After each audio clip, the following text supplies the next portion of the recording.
Good evening, everyone. Please take this time to silence your cell phones if you have them on you, so that we can get through tonight's presentation undisturbed. To begin, I would like to thank the Rapolt family for their support of this speaker series. Their generous contributions have allowed Forum to be a Tower Hill tradition for over 25 years now. So please join me in a round of applause for them and their contributions.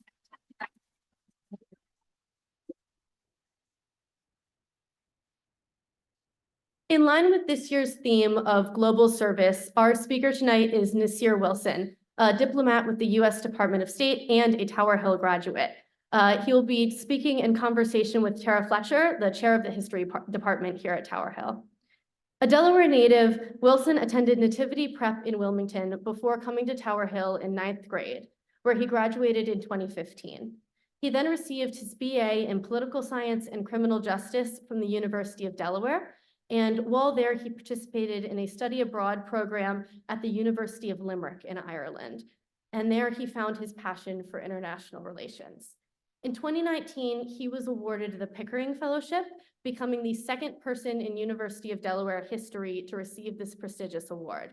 This fellowship allowed him to study United States foreign policy and national security at American University, while also working for the US State Department. After graduating from American, Wilson went on to become a Foreign Service officer, commonly known as a diplomat, with the State Department. He is posted at the US Embassy in Antananarivo in Madagascar, where he serves both Madagascar and Comoros. Please join me in welcoming Nasir Wilson.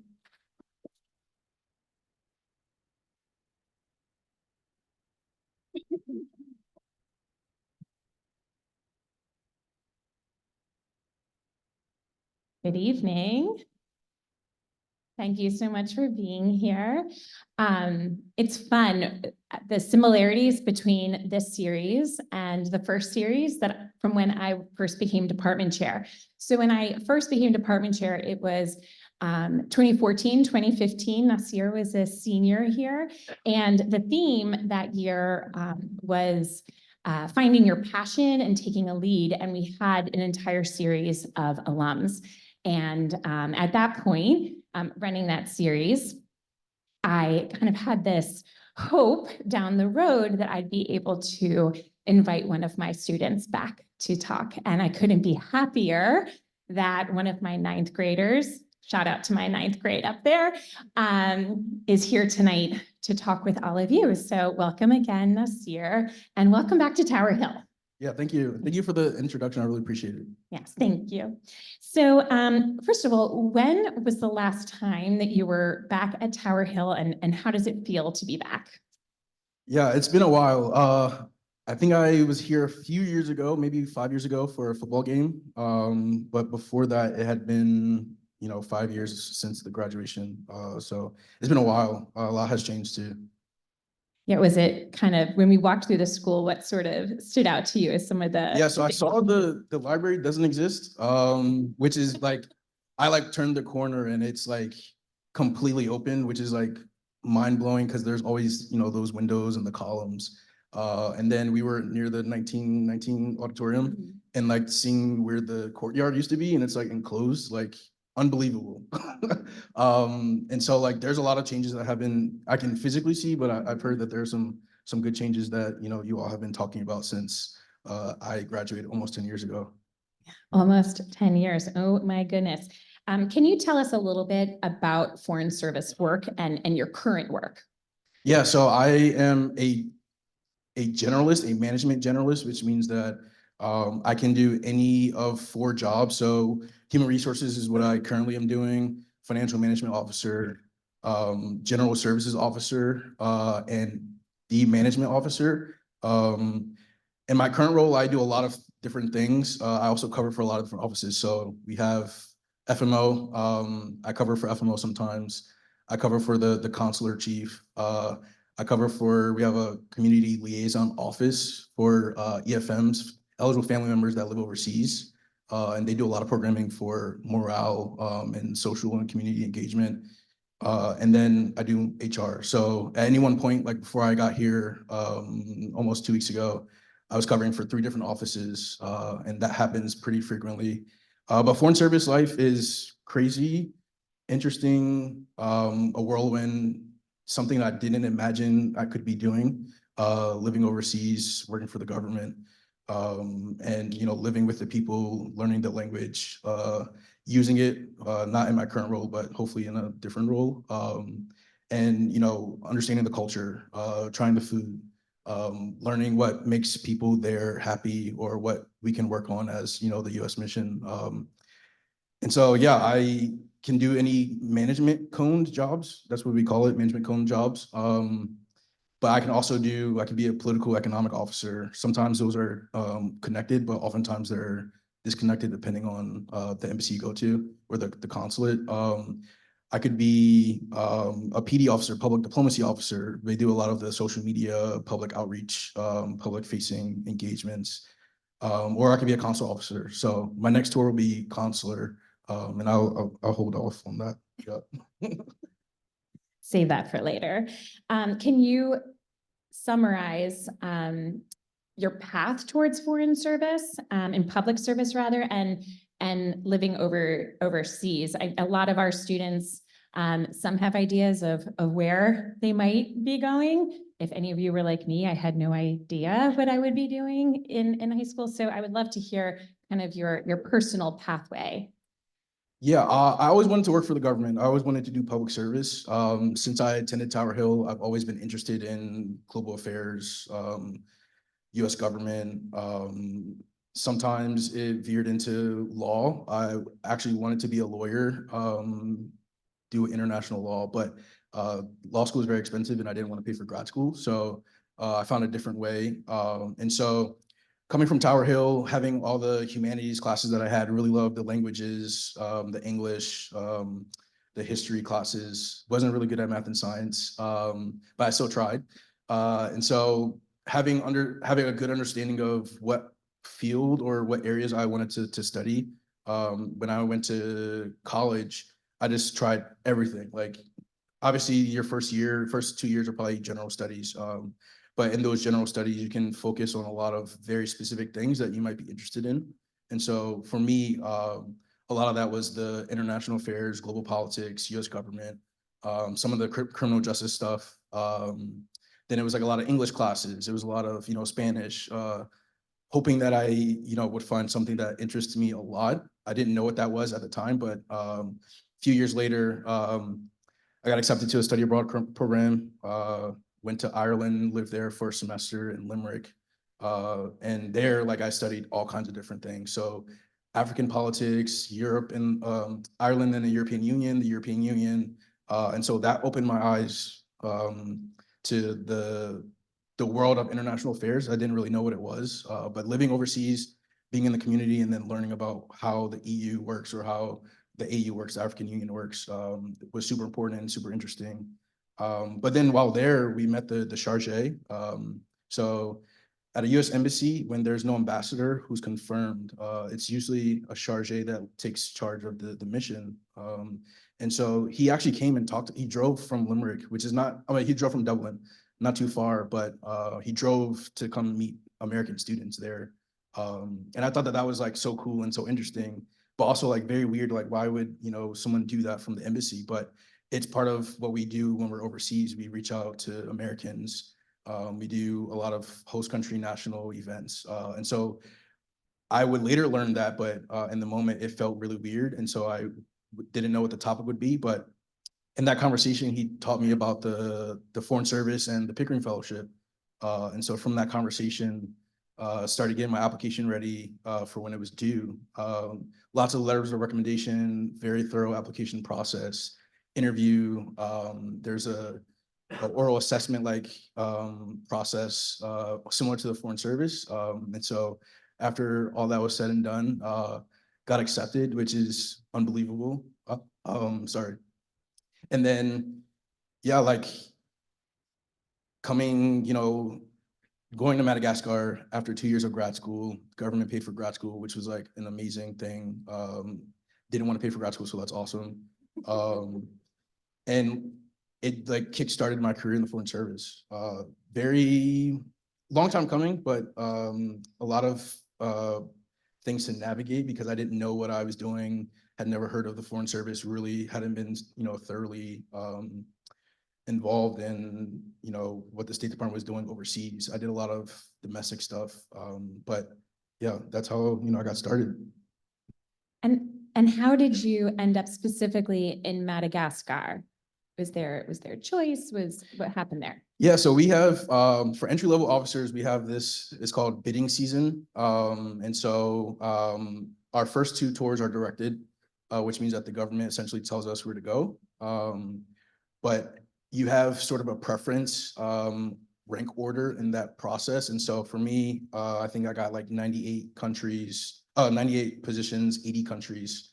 And Madagascar was my #1. And so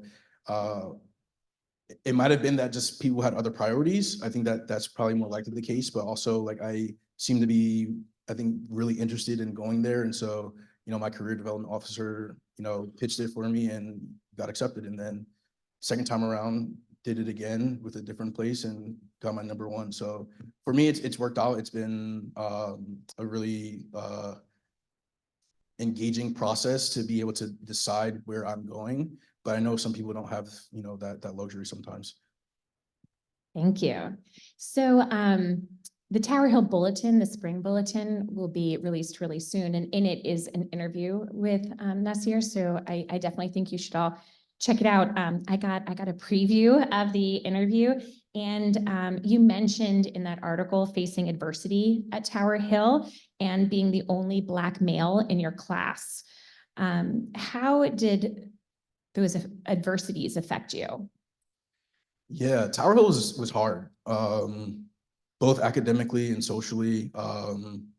Struggled like the academics was probably like the thing that made it so difficult, because coming from Nativity where I was getting, you know, 4.0s almost every semester, and then coming here and it's like, you know, struggling to get 3.0, like that takes a toll on you, especially after having done that for, you know, repeated years. At Nativity, I did 3 sports, so the sports wasn't a problem. It was just the curriculum was, you know, super difficult. Specifically the math and sciences, struggled a lot in all facets of them. I don't know how I even got through high school, but Tower Hill was hard academically, but then socially, you know, being the only Black male in my class, that's difficult to live every day for 4 years. And for me personally, coming from, you know, the background that I came from, I'm not coming from an affluent, you know, wealthy background, where I went to, you know, the best private schools in, you know, the country. I came from an inner city school where the education was great and the teachers were great. Some of them are here, but didn't have the same level of support and resources and access. And so that made it really difficult to adjust. Now, navigating that was really difficult because you have to find your group of people, and I found them pretty early. I think we had very similar circumstances where we, struggled with coming to this sort of community. But yeah, it was hard. Like 4 years being the only Black male every day. Now there were other people in other classes, but it was hard.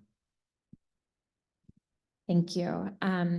How did that experience in any way impact your experience in Delaware or your line of work, that sort of thing? Yeah, so University of Delaware is very similar, much larger, but the community is similar to Tower Hill.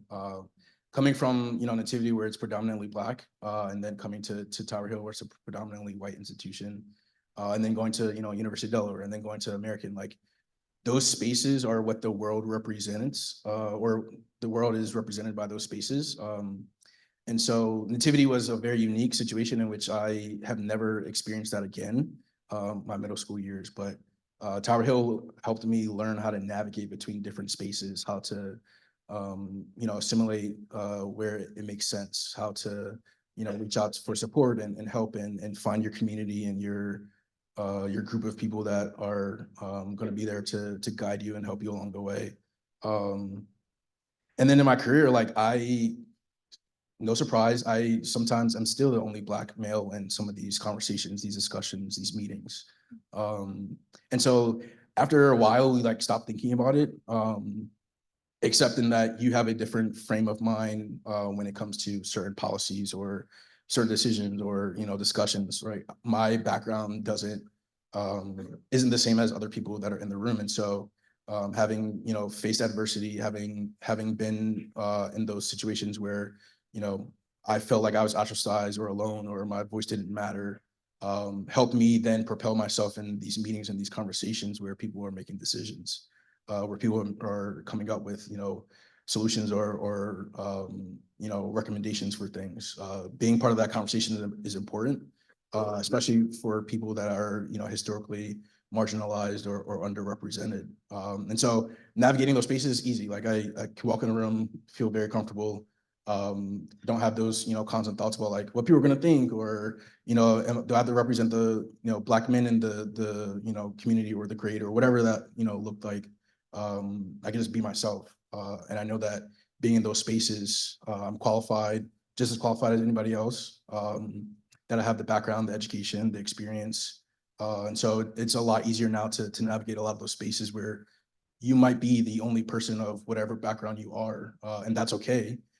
Your voice is important, and it's necessary for us to be making some of these decisions. Thank you for sharing such a personal anecdote there. That was really amazing. Also in this bulletin article, you discuss that you always wanted to make a global impact, or an impact on a global scale. And I was wondering if you could maybe fill us in on some of your greatest pride points in your time doing this. So there are a lot. My portfolio is like very large. I don't even know how I'm managing, but I think the biggest thing coming from Madagascar is that my portfolio covers health insurance and compensation and awards and training, recruitment and retention, terminations, retirements. And so my portfolio is very large. But the one thing that is super important to our local employees is health insurance. And so I was directly involved in transitioning the mission to a new health insurance.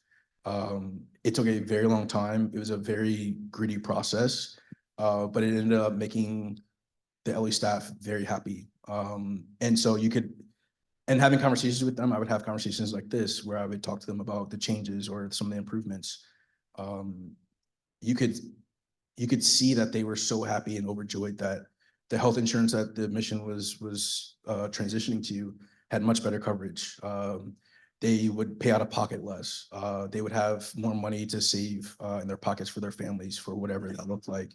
And I've had a lot of people come up and talk to me about how like they can afford prescription sunglasses or prescription glasses, how they can, go to the doctor and get a procedure or, get a checkup and it's not going to cost them a lot of money.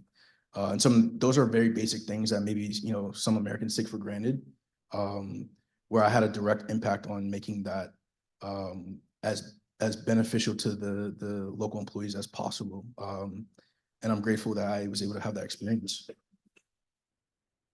So conversely, what have been some of the challenges, struggles in your line of work too? Yeah, I think the biggest one is keeping relationships nurtured. Being on the other side of the world is really difficult. Travel is a pain in the butt. And it's hard to keep connected, and the time difference. It's hard to keep connected and like be involved and engage with family and friends. And that's probably the most difficult. And I'll give an example. So a few weeks before I went to Madagascar, my mom passed away from terminal brain cancer. And so I was in my last week of one of my trainings, and she passed away on a Sunday. I had to go to work on Monday. I had to act like everything was okay. I had to go through the training, had to finish the week. And I did that for the 4 days that we were in training that week. And that's probably the most difficult thing that I've ever had to do is grieve while I'm working. And doing that, and the reason why I was in training for those 4 days was because if I had missed one of those days, I would have had to start the 6-week, training all over again. And so I had to push through that, those 4 days, which was like the most unbearable ever. And I'm sitting in there, in this, several hours long sessions, trying not to, break down and cry, or trying to, get some of the work done, or, score well on test, or, understand some of this material, because at some point I will go overseas and I will, work at the embassy and I will do the work that I'm here and training for. But that 1 week was awful. And then I had 3 weeks to grieve before I left the country. And even in those 3 weeks, like I was putting on a memorial service for my mom. And so even in those 3 weeks, I wasn't grieving. And so luckily I was able to see her or stay here before I departed. But any moment those situations could happen while I'm overseas, and it's a lot harder to get back to the States, especially, the flights that are, coming from Africa, right? So that's probably the most difficult thing I've ever had to deal with and continue to deal with, right? Like I'm still grieving. Grief is a process. Still trying to maintain my relationships with my friends and my family, but yeah, being away is the hardest thing. Do you find that this work is restrictive in some way then, in regards to, like you're saying, you had to be like at this training and whatnot, right? So in so many lines of work, you have some freedoms to choose, take personal days, et cetera. So when you go into the Foreign Service, can you kind of talk about that a little bit in regards to, like, is this sort of the trend in that way? Yeah, so there's this funny saying that like every time something happens in the department, it's the first time it's ever happened, which it cannot be true. But when this situation came up, someone that was helping with my career advice was like, oh, I have to talk to, the panel, or I have to talk to someone about getting, your leave approved. And so even going through that process is so restrictive, because I asked for, I think it was like maybe 6 weeks, and they're like, we can do 3. And so I was like, okay, I'll allow that, or I'll accept that if, it's allowed. And so there are a lot of restrictions on the entry-level officers. First 2 tours are directed. You have a preference, but the government decides where you're going to go ultimately, all for the sake of the U.S. government. But there are a lot of restrictions that for those, up to 4 or 5 years, depending on if you're in training or not, you have to do what, you're directed to do. Now you can always leave, right? Like that's always an option. But if you want to be in the Foreign Service, like there are a lot of restrictions for, entry-level officers. And it's hard. I know some people that had other situations similar to mine while they were in training or while they were overseas. And so, living in this kind of lifestyle is really difficult, and it puts a strain on not only, people's families and their, spouses, but also you as a person having to deal with a lot of things either after the fact or, from a distance is super difficult. I cannot imagine. But I'm also wondering, have there been any surprises? Because in some ways, when you go into this, I'm sure there's sort of like this expectation that, like you said, in these entry-level positions, you're gonna have to do this for a certain number of years. Have there been any elements of like surprise, pleasant surprise, like, oh, this is, because it sounds really hard. I think one of my favorite, I guess it was a kind of a surprise, but it's because I wasn't paying attention or aware. So we did a conference, a workshop, and we went to Zambia. And like when I like submitted the request and like did all the paper, like I was shocked to go because it was a little last minute because I didn't, I wasn't informed, but the fact that like the government, pays for us to go overseas again, right, to these trainings and these workshops to help, facilitate or improve our skills was super cool. And on that trip, outside of, us doing work, I saw elephants like in their natural habitats. I was on a boat ride and we were, seeing hippos in the water on the, Zambezi River, giraffes and, monkeys and these are animals in their natural habitat that, was such a cool experience to get to do while working. And that's like such a surprise to be able to do. And some other times I've had the opportunity to travel. We did a conference workshop in Ethiopia, which is awesome to visit the country and do some work there. And then I was supposed to go to a couple other places, but I got bumped from the trips because I had to be at the embassy. But I'm hoping to, travel a little bit more on the continent in the next year before I depart. But yeah, being able to just like travel and, go somewhere else while you're already somewhere else is super cool. And that was going to be my question about what wonderful places have you traveled to? Any other lessons along the way in those travels?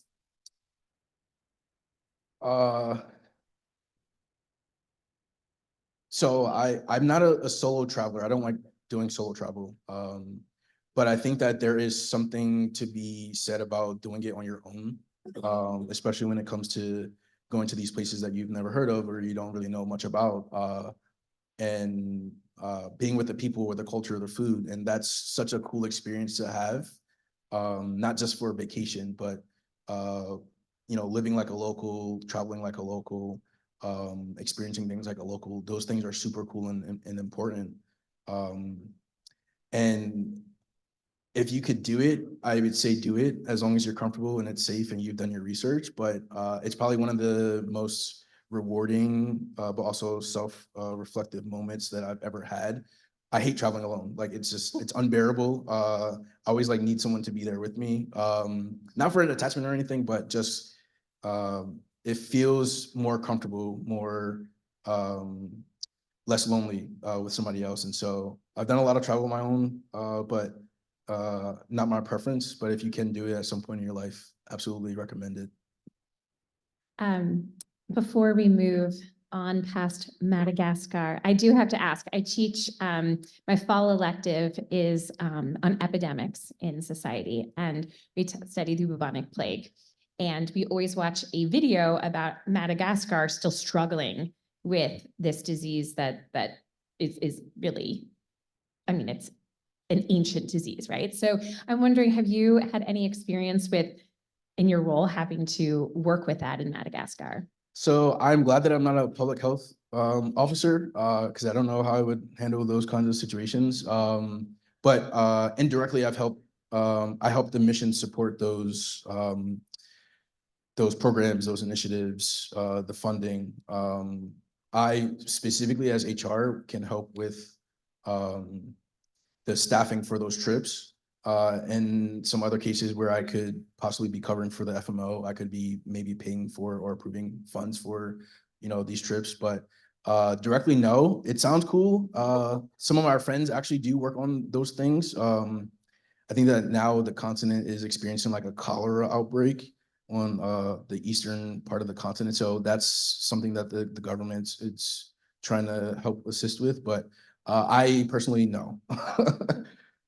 So how much longer will you be in Madagascar? And then what's next? What's the next chapter for you? Yeah, so my tour ends in February 2025. And then my next tour will be in Pakistan in May that same year, which I'm super excited about because I will not have a commute. I'll be on compound. There are several gyms, so I'm really looking forward to working out very consistently and just being able to enjoy more of my time instead of commuting, several hours a day because of weather conditions. So really looking forward to that and hoping that the next tour is just as, fruitful and insightful as this one. So as you are, looking out, and you might even remember where you sat in this room, when you think about your experience at Tower Hill, lessons that you learned from attending Tower Hill, what would you say, in what way did Tower Hill impact your life? Yeah, a lot of ways. So I think Tower Hill was probably the hardest schooling I've ever had, period.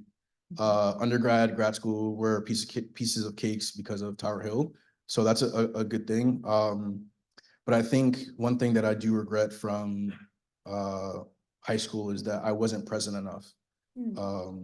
And a lot of that had to do with, depression or anxiety or whatever the situation was at the time.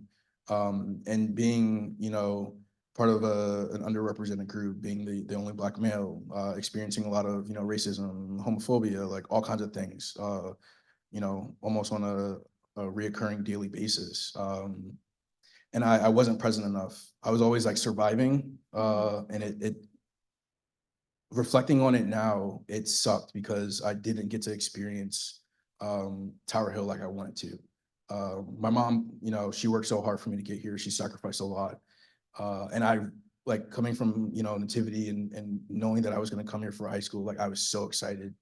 And I thought that, this would be like completely life-changing event. Everything would be super positive and great. And, nothing would be, difficult or hard outside of the academics for me socially. And that was just not the case. And so, yeah, being present is probably a big thing. But then also learning when you need support and help and assistance is probably another thing. I was struggling for a while, math and science, and I think some of them I caught earlier than others when I was in those moments of struggle. Excuse me, but I think if I had reached out a little earlier, I'd probably be in a better situation, or I probably would have been in a better situation mentally from how I didn't address it earlier. And so probably the biggest lessons I've learned. Yeah. Thank you. And then I am wondering if you could look at sort of, again, reflecting on where you were, here, sitting here 14, 15 years old, here you are now. What advice would you give students who are interested in going into international relations, whether it's foreign service or some other venue, or just advice in general? Yeah, so I didn't know I wanted to be in the foreign service specifically when I wanted to do public service, but going out and trying things and attending meetings or conversations or events where people were talking about it made me more and more interested. And if I hadn't gone out on, that limb to, put myself in an uncomfortable situation to meet and introduce myself to, these people and learn more about, the culture and the field, I don't think I would be where I'm at today. If I didn't go to that meeting with the charge, I don't think that I would be here now. And so everything happens for a reason. but you have the ability to dictate where you're going in life. And so if something makes you uncomfortable or it makes you scared or stressed, as long as it's, you know, something healthy to manage, lean into that discomfort, lean into that stress or the anxiety. And who knows, you might find something that you're really interested in. I worked at FEMA for a little bit before I joined the State Department, the Federal Emergency Management Agency, and the Department of Homeland Security. And we covered, well, there was a lot of things that we covered, but specifically my portfolio was hazard mitigation in terms of natural disasters. So tornadoes, typhoons, flooding, whatever that looked like for the region or the area that the colleges or universities were in. And it sounded cool, and it was cool when I was doing it, but it wasn't what I was really interested in. And so after that that stint, I applied for State Department jobs because I thought that those would be more interesting and more in line with, you know, my passions. And so I applied to jobs. I think I applied to like 30 jobs that first year, didn't get any responses. And then the second year, after talking to, you know, some family and friends, I applied to 60 jobs and I got one callback. And like that just like opened the door. And so if you don't, you know, go on a limb, or you don't, you know, try new things or lean into discomfort, you might not necessarily know some of those things that you're super interested in. And so don't be afraid to try new things, to experience, you know, new places, new people, different cultures, because you might actually learn a lot.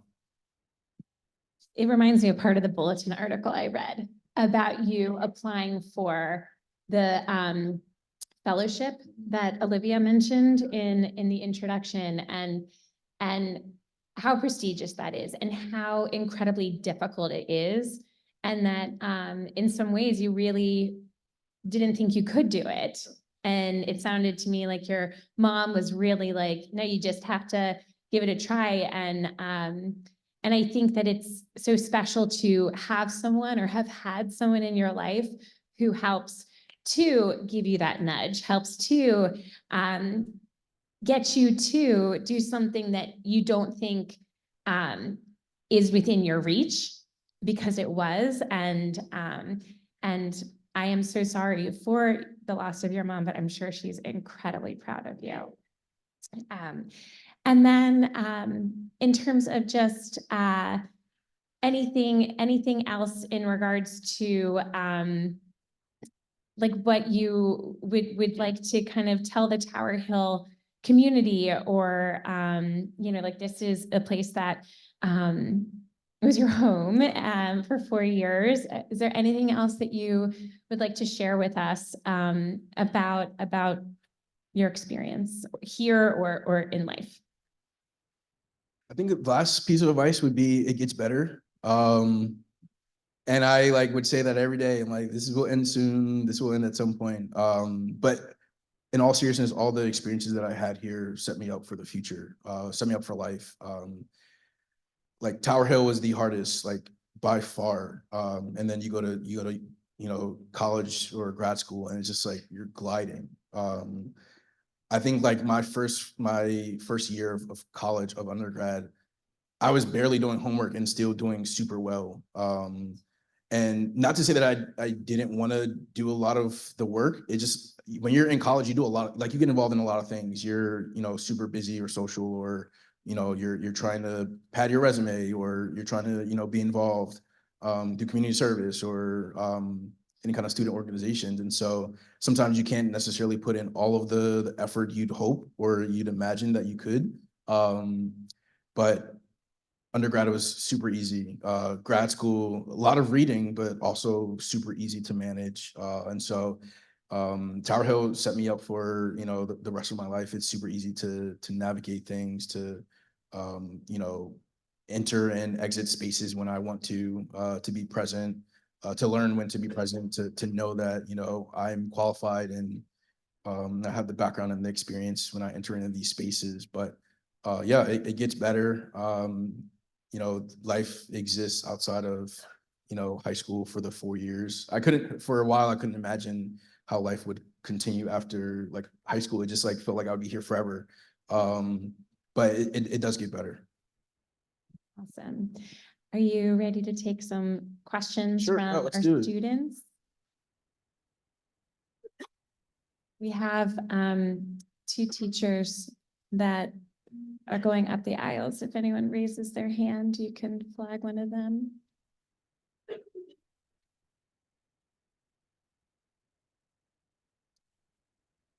I was just curious about, you mentioned commuting from your current living place to the embassy. Can you tell us a little bit about what that looks like and what the embassy compound is like versus maybe where you're headed to in Pakistan, and any information you might share with us about what the different environments of different embassies are like within different regions and countries and that sort of thing that you've learned so far? Yeah, absolutely. So I was actually just talking about this earlier. My first week in Madagascar, we left like 30 minutes later than we had anticipated, and I was stuck in up to 3 hours, almost 3 hours of traffic, just to go 6 miles. And so every day that week, it was like 2 hours one day, 2:15, 2:30, 2:45, and then Fridays we leave early. So thankfully I wasn't stuck in traffic that whole week, but that's the commute during the rainy season. And so in the mornings we leave really early. I get up around 4:45 in the morning. I work out at the embassy. You know, it's my safe space, my place where I can focus and get my mind right before work. But the embassy compound is beautiful. You know, we have baobab trees that line the driveway, and you know, there's a pool, and you know, there's this huge building, multiple. We have like warehouses and stuff where, you know, we store supplies and everything, but all the embassies are different. We're a medium-sized embassy, but all the embassies are super different. I think the largest embassy is between London and Baghdad. And like there, like thousands of diplomats are there every day when, you know, fully staffed. But Madagascar, you know, we're under 100. But Pakistan, I'm hoping that it'll be a little better commute. There's a little bit more people there, so there's a lot more community or people to have community with. But there, I think it's like 3 gyms, tennis courts, pool. I think there's a movie theater somewhere. But they all vary depending on, you know, the security threat environment. And so higher risk sometimes means that you have to be on the compound, which is where I'll be going. In Pakistan, I'll be on the compound. But in Madagascar, we live, you know, 6 miles away. And so we can go around walks in the neighborhood. We can, you know, go to the restaurants and do all the things that we typically do here. It looks a little different, but depending on where you're going and the security environment, it might be a little bit more restrictive.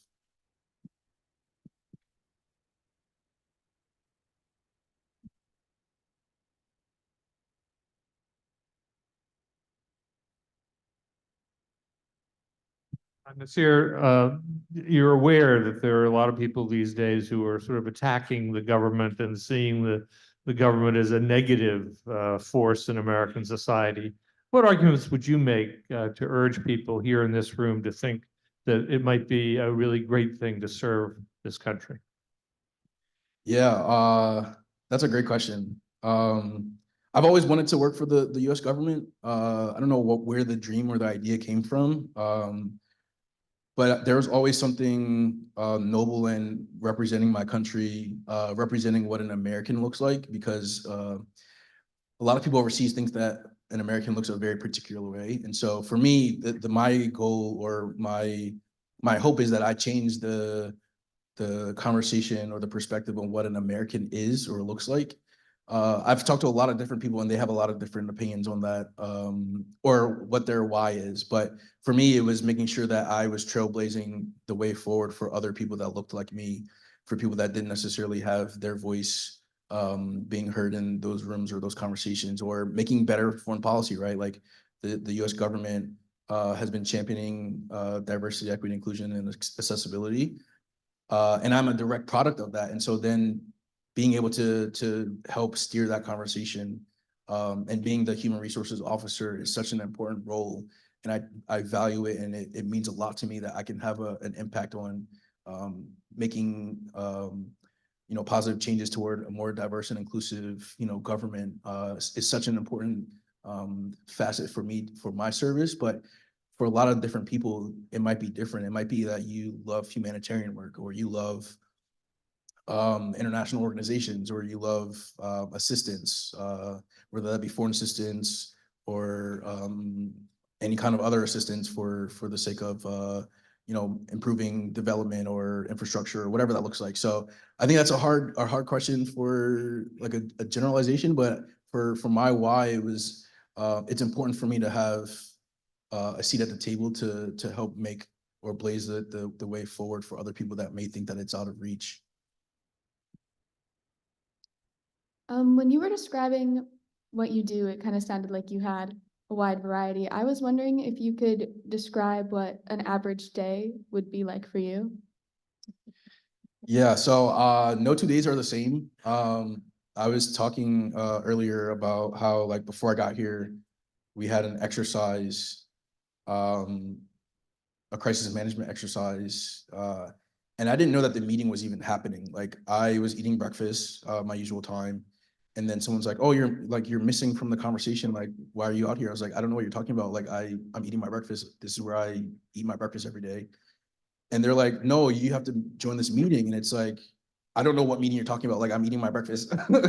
And so then they're like, "No, there's a crisis management exercise that we have to do." And so I like scarf down my food and then like go into this meeting, and like all of the, senior officers are in there. And I'm like, "What is this meeting and why am I here?" And it's like, "Oh, you have to fill in for, this office and that office and then your own office." And so it's like, that happened and I didn't know. And that was like half of my day, like my Thursday before I flew out Friday. And then I was supposed to spend that day catching up or getting ahead before I departed, and none of that happened. So since I'm on vacation now, but since I've been on vacation, I've been doing a few, work-related things, which I need to stop doing. But that's just a perfect example of like how the mission or an embassy or a consulate works. Like, you could go in thinking that you have, something or nothing on your calendar for the day, except for, the things that you're trying to catch up on or do ahead of time. And then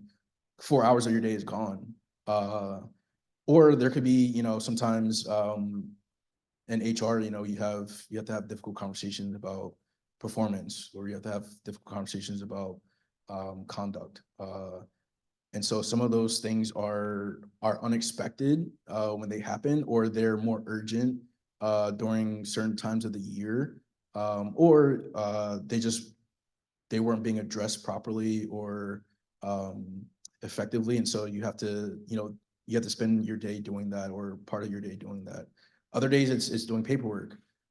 Some days it's having conversation. Like recently I traveled to the South, about a 10-hour car ride over 5 days to 3 different towns. And I met with, local host country nationals. And we talked about how to apply for a job at the embassy.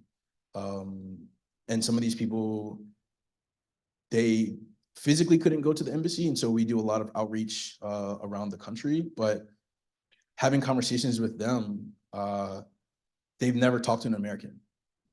And so them standing up and them speaking in English, which is like their third language, depending on the person, and them saying, "I'm so grateful that you came down to visit us, that you took the trip down here. I've never talked to an American." Like, that is just heartwarming. And so depending on, the time of year, I could be doing, awards, or it could be training, or it could be, retirements. But no 2 days are alike, and anything is possible when you're, working at a mission or an embassy or consulate.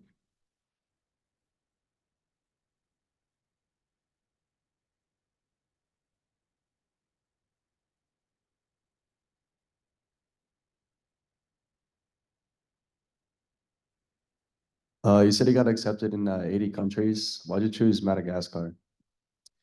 So it checked off a lot of boxes.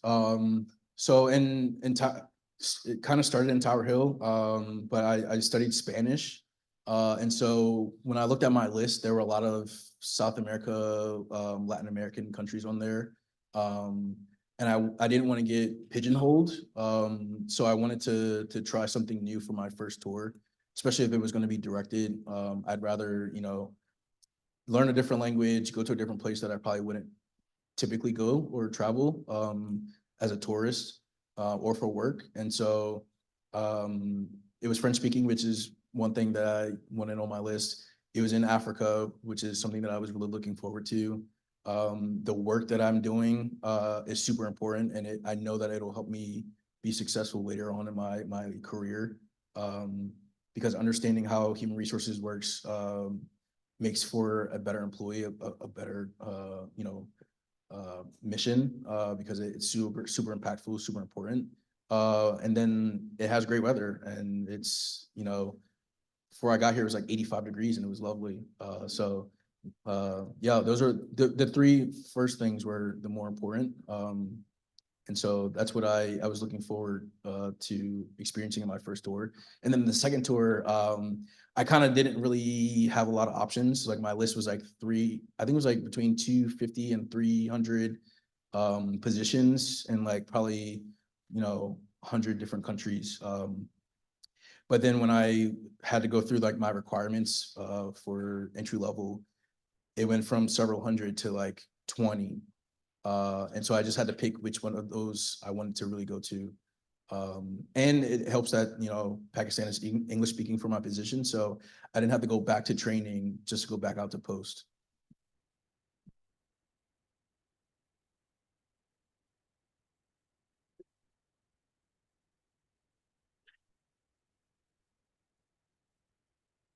So you mentioned like finding it really hard being the only like Black male in your class, which is super valid.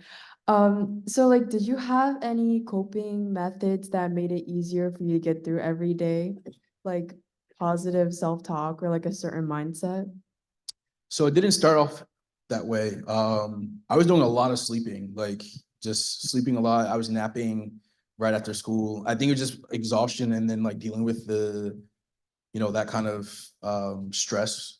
But then over time, I started learning better and healthier methods. And so there was a lot of the positive, self-talk. There was a lot of rethinking how I handled situations. I think Mrs. Arletta even gave me a book at one point that I read, and it completely changed my perspective on how life should be approached.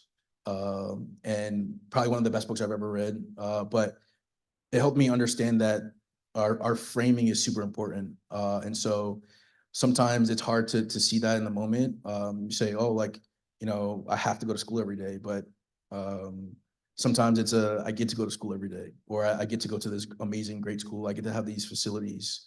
I get to have this experience that is, unbelievable, right? Some people don't have it like that. And I think that over the years, I've learned more and more that being grateful for the small things, for the things that I can control, for the things that I have power over is super important. So then over time, it became working out. Like now I work out a lot. I work out like 6, 7 days a week. And that's just my outlet. I do a lot of weightlifting. And so it's super important for me to find some healthy mechanism.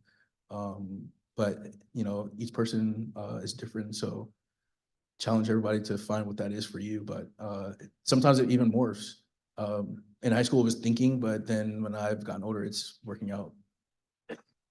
What was the name of that book? Oh, I don't remember. I still have it somewhere. I think it's like something about rewiring the brain. Yeah. Yeah.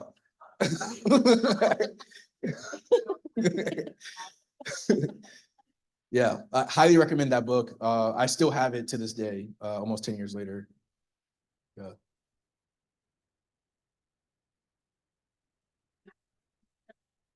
Having said that, you Who's talking? right here. Thank you. corner. Okay. My gosh. Having said that, you travel like a lot for your job and you're not really in an office very often.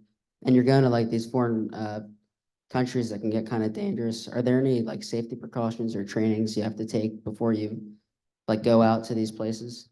Yeah, so all foreign service officers have to, or anybody posted overseas has to take mandatory trainings for counterterrorism, security awareness. Like there's like a week training for it, and you have to take it every 6 years.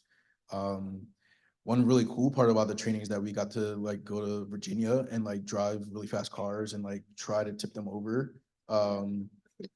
It sounds crazy, but it's actually like, it was so fun because everyone's like trying to like go around the corner like really hard, and you can't because these cars are like, the center of gravity is really low. And so we had instructors that were teaching for 15, 20 years. They've never been able to tip the car over. But we were doing donuts, and we were on like I don't even know what it's called now, but it's like a wet pavement, and just like doing circles in the pavement to like understand how to get out of hydroplaning or difficult situations when you have no control of the car. But yeah, we have a lot of training that we do, and then we have to continually refresh it. We learn how to, I wouldn't do it, but we learn how to beat up bad guys. It was like this mannequin. I wouldn't try to do that on a real person, but we do that, and we go into these places where we are unfamiliar, and we learn how to navigate each situation, thinking critically. But it's super cool. I look forward to it when I have to do it again. But yeah, it's a requirement, and it's the same for everyone, no matter the security threat environment. It work this time? Okay, hi. I just had a question because you spoke earlier about like the language barrier. And I was wondering like if you were placed, I guess, or yeah, placed in a country where you don't know the language, are you required to learn it fully beforehand and like prolong your trip, or do you learn it while you're there and kind of just pick it up? So a lot of positions are either language designated or not. My position specifically was French designated. So as part of my training before going overseas, I had to learn, I think it was like 7, 8 months of French. And then I had to do, HR tradecraft, and then I had to do, consular general. Some positions you don't get any language, but there's no requirement to learn it. Some people do try to pick it up in the time that they're there so that they could feel more connected, so that they can feel a little bit more comfortable when they're out in public, when they're trying to buy groceries. I use a lot of French for buying food, and I don't know how else I probably would have learned that, but some people use it for their jobs, but it just depends. And some people do try to learn it before they depart, but it's not a requirement.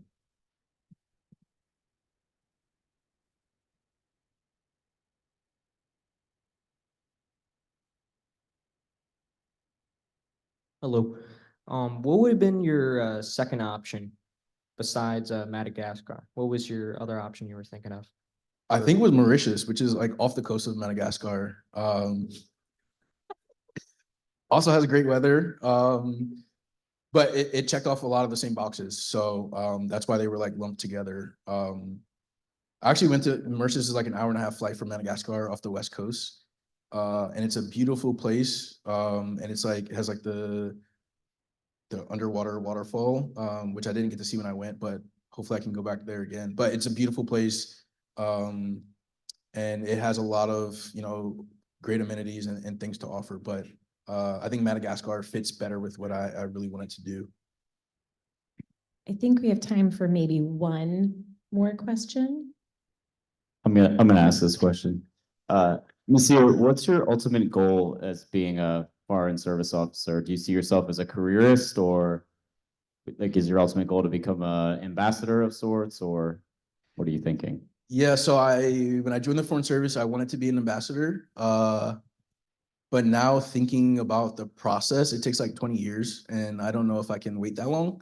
So we'll see. I'll do at least 10 to see how it goes. But ambassador would be the ultimate end goal. Can we give Nasir a round of applause for this?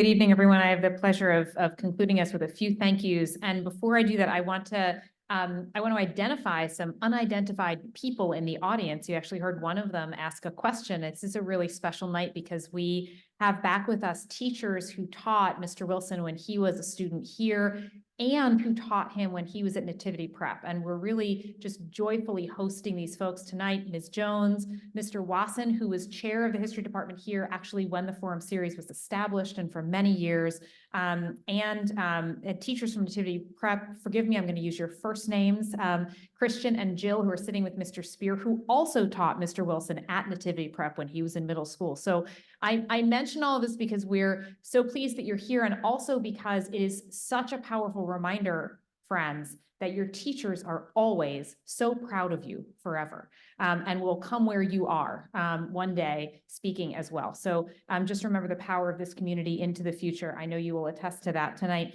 Thank you to the Rapolts again for the transformative gift that made tonight and all of these nights possible. Thank you, Forum Council, for your leadership and the great idea that was this year's theme. Mrs. Fletcher, thank you for your incisive and reflective questions and your expert moderation. And I also want to add thank you for your impact on our speaker and on so many students over the course of your long, long career at Tower Hill. Thank you. And then most of all, thank you, Mr. Wilson, for making your alma mater so proud of you and for your life of public service. Already begun and many years into the future to be led, for your strength in adversity and the model that you are for all of our students tonight. We have a small token of appreciation, a swag bag that we hope you'll wear while you're working out. And please accept it with our deepest thanks and also our deepest admiration.